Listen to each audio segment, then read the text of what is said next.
All right, we are here at the Grand Hotel. I'm digital anchor Andre Ash, and we are here at the Mackinac Policy Conference once again. And Governor, you just got off well, you're about to make a great announcement here today. A lot of things that are impacting Michiganders. First, let's get this off with you. Thank you. Well, it's good to be with you, and Yes. appreciate the opportunity to sit down with you. I think a lot of great ideas come from these conversations on the island, and one of the things we're really focused on is making sure that every person can make it here in Michigan, and so that's what we're focusing on. Yeah, so let's talk about that. So, economy. Yeah. It's been one of the top issues for Michiganders for, across the state and even the country right now. Inflation has been a big thing. But you have some positive news to tell when it comes to inflation and population increase is one of them I know you're excited about. Yeah, so right now we boast 3.8% unemployment rate. We haven't been south of 4%, but 3 times since 1970. Wow. One of them is happening right now, and it tells you that people are back to work, that our efforts to close the skills gap are helping people get into better paying jobs. As we think about Michigan's economic future, there are a number of things we got to do. Got to make sure that we've got great places for talent to call home. Got to make sure that people have the skills they need to get into these good paying jobs. Right. And we've got to make sure that we're landing economic development so that we grow our economy, grow Michigan businesses, and lure others to invest here. So a lot of fronts to work on, but I'm very optimistic about what we are working on and what that's going to mean for our long-term health. When you first campaigned for governor, you talked about fixing the damn roads, right?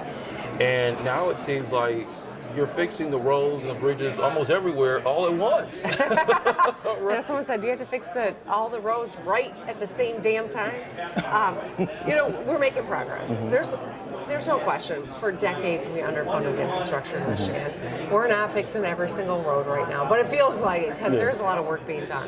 But we got a lot more good work to do here. By the end of this year, we would have rebuilt 20,000 lane miles, 1,400 bridges. I mean, that's real progress, but it's a big state. There's a lot more to do. Yeah, and when we look at the funding that's coming in, there's the federal funds, there's also the county and municipalities that are fixing roads. So it almost seems like you're looking at where orange barrels everywhere.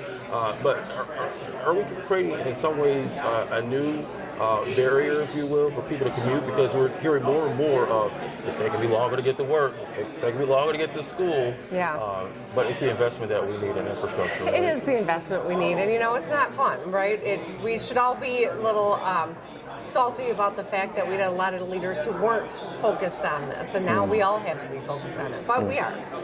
It would be as irritating to be sidelined by a pothole that busted the rim on your car and cost you a lot more money than extra time in your commute. So we got to look at the upside here, and also remind motorists that if you are driving and you're seeing those orange barrels, slow down, because there are a lot of men and women on the side of the road risking their lives to rebuild this infrastructure for us. Mackinac policy related, what is, when these politicians and business leaders, decision makers come together, what has been some of the important takeaways that you hope that people leave with the messaging from this particular year?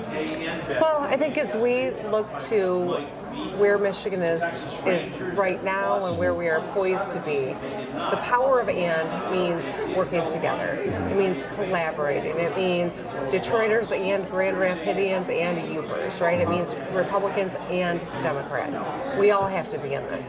There's a lot more that the state needs from its leaders, but we're only going to be successful in reaching that if we're working together, and I think that's the big takeaway. All right, so let's have a little fun and play a little rapid fire question and answer, okay? You ready? Let's do it. All right, let's do it.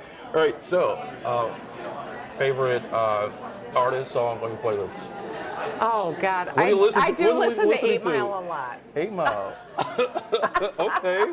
Eminem? Dude, yeah. Okay. It's a great song. When I was training for a half marathon, that was like on repeat. Okay. All right. Eminem, all right. When you're in Detroit, and this is a debate amongst Detroiters, It's a little fun debate. East side or west side?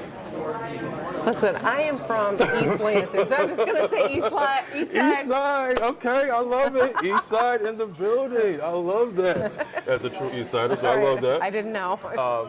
There's some big news this week outside of politics and sports. You know, I know we have Mark Cuban here.